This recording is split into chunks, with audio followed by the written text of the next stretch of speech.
Coalition. I apologize if I'm looking a little sweaty. It's also International Running or Global Running Day.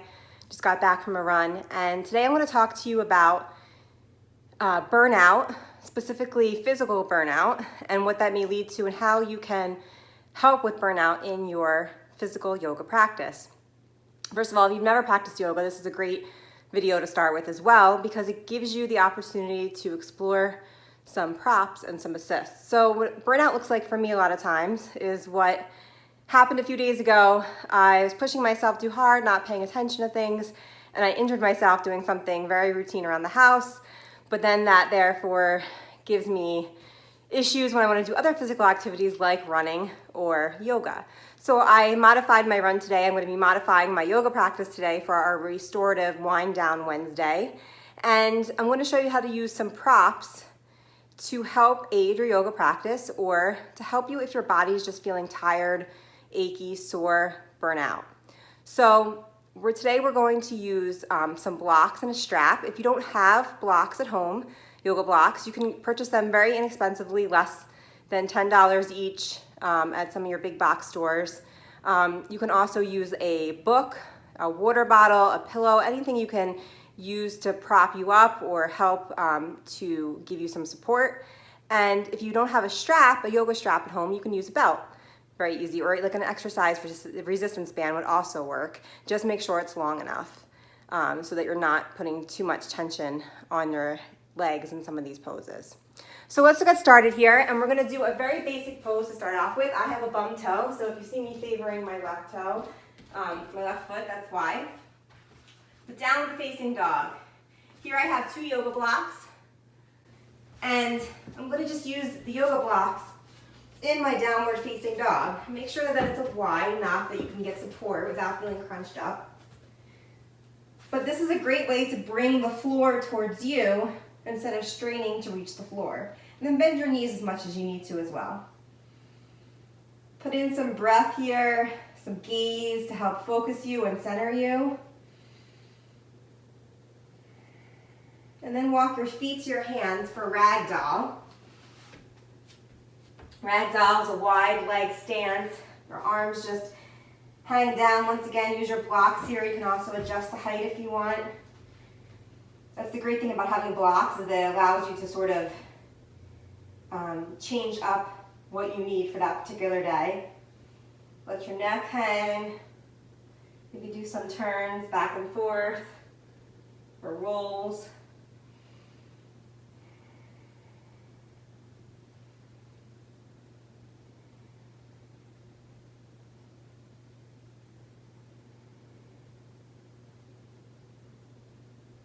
And then today we're also going to do the strap, as I said.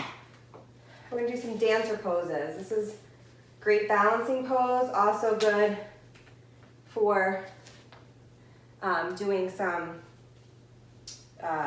hamstring stretches. Hopefully you have me in the full frame here. Oh, I'm cut off a little bit, but you get the idea. As long as you can see my leg, you're going to put your foot in the strap, and then bring your leg up. Bend your left knee as much as possible. And then we'll switch sides.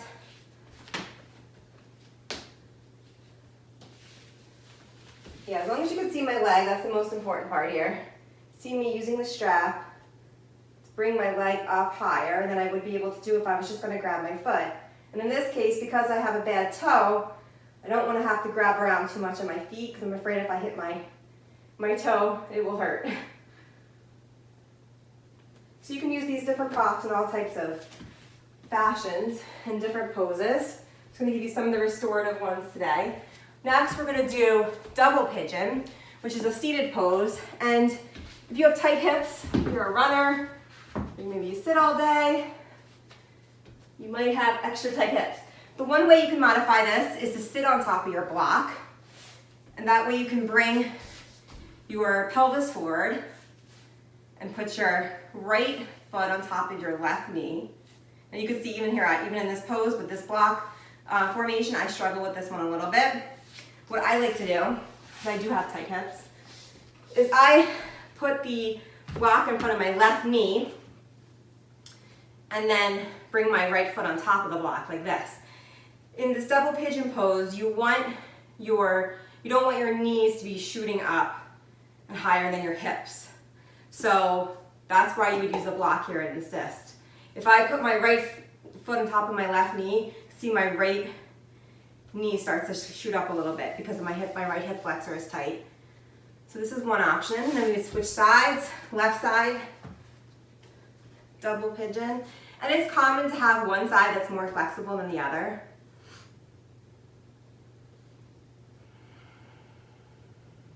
Put in your breath. You can always look down at the mat or down at the floor. If you have trouble focusing, if there's a lot going on around you, maybe you're doing this on your break, you can always look down at the floor and sort of pick one point to help steady your gaze and ground you into the pose.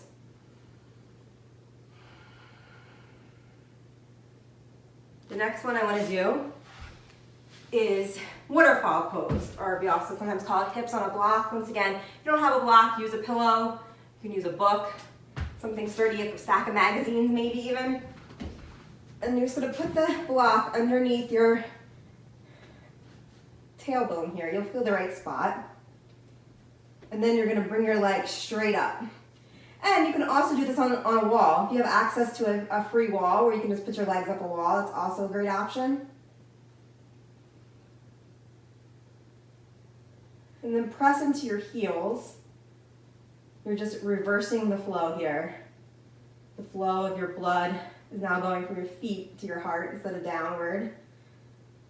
It's rejuvenation, restoration from the burnout. You know, I find this a great grounding exercise. Sometimes if I just need like a few minutes to recollect my thoughts and to calm down, I'll just go put my legs up a wall, even if I don't have access to a block at my desk.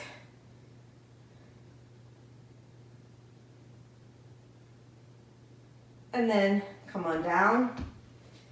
From here, we're gonna go into bridge pose, and it's gonna be a supported bridge. So you're gonna take that block again. You have 3 different levels you can go at. I wanna go on the medium level here. And then just ground down into all 4 corners of your feet, lift your hips up, and then support them on your block. This is great if you have low back pain. Helps to stretch out your low back.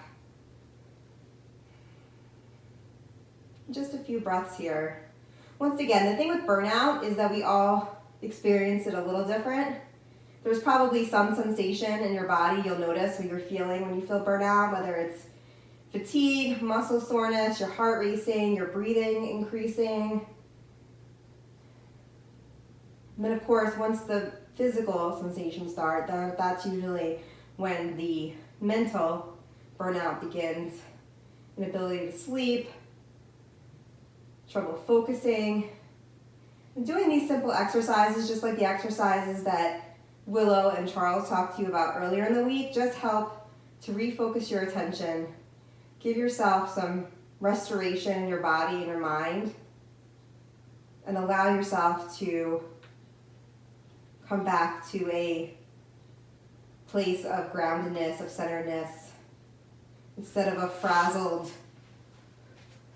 experience you might have in the middle of burnout. And the last pose we're gonna do is a supine twist. Actually, we're gonna do a variation of it. It's called cat holding its tail. So put the strap or belt around your right leg, your right foot, excuse me, and then you're gonna bring your right leg over your body. I might have to move a little bit. If you hopefully you can still see this. Over, and if you have a block, you can also use the block too. If you don't have a block, you could just hold up the leg. I'm resting it right now actually on my coffee table here. So your shoulders are grounded on the floor, but you're bringing your right leg over the left side of your body, so you should feel a stretch here in your right side body, your right glute, your right leg. And then we'll just switch sides. Once again, option to use a block if you have that as well. Gentle around my left foot here, because I'm nursing my injury. And that's the thing about using props. It's not necessarily like, I used to think it was making my yoga practice easier, but it's not. It's taking an opportunity where I would maybe say, oh, I can't practice yoga today because my foot hurts, and just giving me an assist. Just like an assist, like you have a spotter maybe when you lift weights, or a running partner who keeps you motivated. It's the same exact thing here in yoga. It's just an assist. And you can level up using props as well. We'll discuss that maybe in a different class.